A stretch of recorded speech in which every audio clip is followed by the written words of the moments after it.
बायसिङ different type of bias fixed bias भनेको base bias हो है। त्यसपछि इमिटर फिडब्याक छ भने यहाँनिर के हुन्छ, इमिटरमा रेजिस्टेन्स हुन्छ है, रेजिस्टेन्स।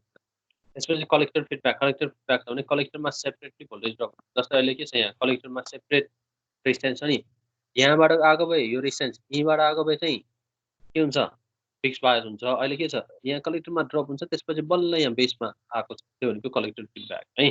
त्यसपछि अर्को भनेको यहाँबाट रेजिस्टेन्स R1 R2 छ भने त्यो भोल्टेज चाहिँ भएर बायस हुनु है।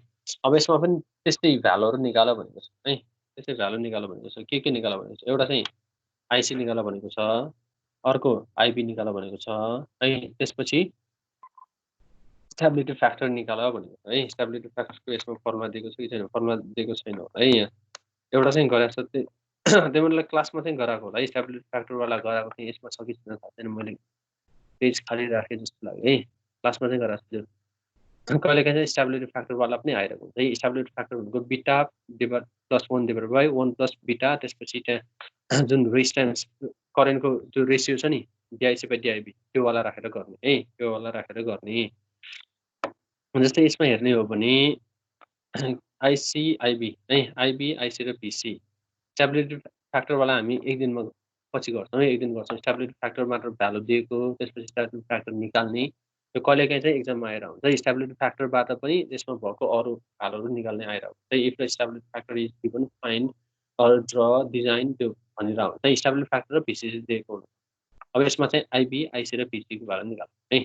अब आइबी आइसी यो कुन हो, कलेक्टर फिडब्याक, कलेक्टरमा छ त, त्यही भएर यसमा हामीले यहाँ आइसी प्लस आइबी, यहाँ यसमा चाहिँ आइसी जान्छ, यसमा आइबी जान्छ भनेर यसमा आइसी प्लस आइबी गरेर पनि हुन्छ, होइन भने यसमा आइसी, अब यसमा पनि सेम करेन्ट त्यो मान्दा पनि हुन्छ है। अहिले चाहिँ हामीले सजिलोको लागि यसमा सेपरेट नै गऱ्यौँ है, होइन भने एउटै गरेर पनि हुन्छ। यहाँ आइसी करेन्ट जान्छ, त्यसपछि यहीँ करेन्ट यता आइबी है। अहिले चाहिँ यसमा आइसी करेन्टले यहाँ जान्छ, कलेक्टरमा आइसी करेन्ट, बेसमा आइबी करेन्ट भनेको के हुन्छ, यो भनेको एउटा नोडमा छ, एउटा नोडमा के हुन्छ, एकातिर आइसी गइरहेछ, अर्कोतिर आइबी गइरहेछ भने यहाँ के हुन्छ, आइसी प्लस आइबी जान्छ है। सो यसमा अब एउटा लेफ्ट साइडको इनपुट लुप, अर्को राइट साइडको आउटपुट लुप, दुईवटा loop. So applying cable at input loop भनेको यसरी लेफ्ट साइडको है, इनपुट लुपको लेफ्ट साइडको, यो लेफ्ट साइडको है।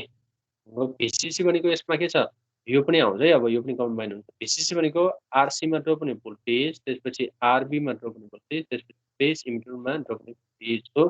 भिसिसी भनेको आरसीमा ड्रप हुने भोल्टेज आइसी प्लस आइबीआरसी, त्यसपछि बेसमा ड्रप हुने भोल्टेज आइबीआरबी र पिपी है। अब यसमा यो के छ, आइबीआरसी प्लस आइसीआरसी, सो आइबीलाई कमन लियो है, आइबीआरसी प्लस आरबी प्लस त्यसपछि आइसीआरसी, यो वाला आइसीआरसी। अब यसमा हेर्ने हो भने आइबीको भ्यालु है निकाल्नुपर्छ, आइसीको भ्यालु पनि निकाल्नुपर्छ। सो अब यसलाई हामीले यो आइबी त्यसपछि आइसीको भ्यालु पनि निकाल्नुपर्छ, आइसीलाई हामीले बिटा आइबीमा कन्भर्ट गर्छौँ है। सो आइबी आरसी र आरबीको भ्यालु के भन्छ, आरसी कति छ, 2 किलो छ, आरबीको 100 किलो, आइसीलाई बिटा आइबीमा। अब यो बिटा आइबीमा लग्यो भने के हुन्छ, सबै एक्सप्रेसन केमा छ, यो भिसिसको भ्यालु यहाँ 20 दिएकै छ, अरू के छ, कुनै एउटा डिजिट मात्र छ भने के हुन्छ, आइबीको भ्यालु आउँछ। आइबी अननोन छ नि, बिटाको भ्यालु रेट के हुन्छ, आइबी अननोन। सो यसबाट हामीले आइबीको भ्यालु निकाल्छौँ। आइबी भनेको सी माइनस बी बाई, त्यसपछि आरसी प्लस आरबी प्लस आरई है भनेकोमा 20 माइनस 7 0.7, 20 माइनस 0.7 भनेको 19.3 किलो ओम गर्दाखेरि आइबीको भ्यालु 63.9 माइक्रोएम्पियर आयो। बेस करेन्ट आयो है, बेस करेन्ट आयो।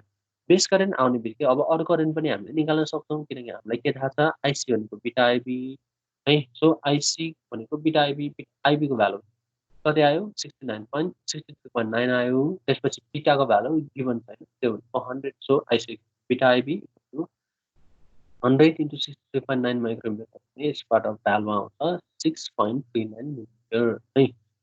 कलेक्टर करेन्ट आयो। अब त्यसपछि हामीलाई के थाहा छ, इमिटर करेन्ट भनेको sum of collector current plus base current. So IE भनेको आइबी प्लस आइसी, जुन चाहिँ नियरली कस्तो आइसीसँग हुन्छ, आइसीसँग नियरली आइसीको भ्यालु 6.39, त्यसपछि आईको भ्यालु 62.90 माइक्रोमिटर 6.5 हो, जुन नियरली 6.39 है। यसरी हामीले कलेक्टर करेन्ट, बेस करेन्ट र इमिटर करेन्टको value निकाल्यौँ।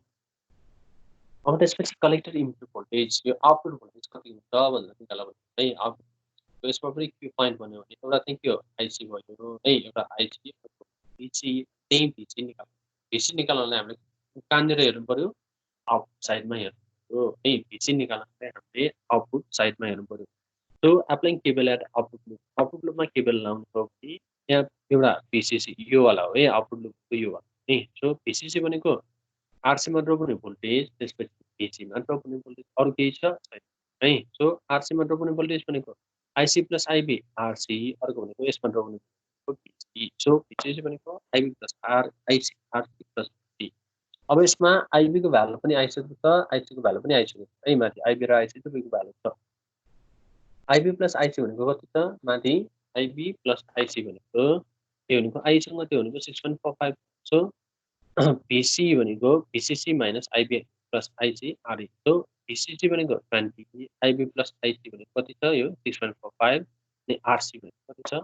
2 kilo ohm so C भनेको यसमा कति आयो सी भनेको यसमा 7.1 भोल्ट आयो यसरी हामीले कुनै एउटा सर्किटमा त्यसमा अननोन रेजिस्टेन्स निकाल्न सक्छौँ डिजाइन गर भने त्यस्तै गरी रेजिस्टेन्स त्यसपछि भिसिसीको भ्यालु दिएको छ भने अरू त्यसमा अल्फा बिटाको भ्यालु दिएको छ भने हामी युज छैन भने अल्फाको भ्यालु पनि बिटाको भ्यालु पनि युज गरेर त्यसमा फ्लो हुने करेन्ट र आउटपुटमा भोल्टेज कति that is IC collector current base current emitter current र आउटपुट भोल्टेज यसमा यो कमी केसमा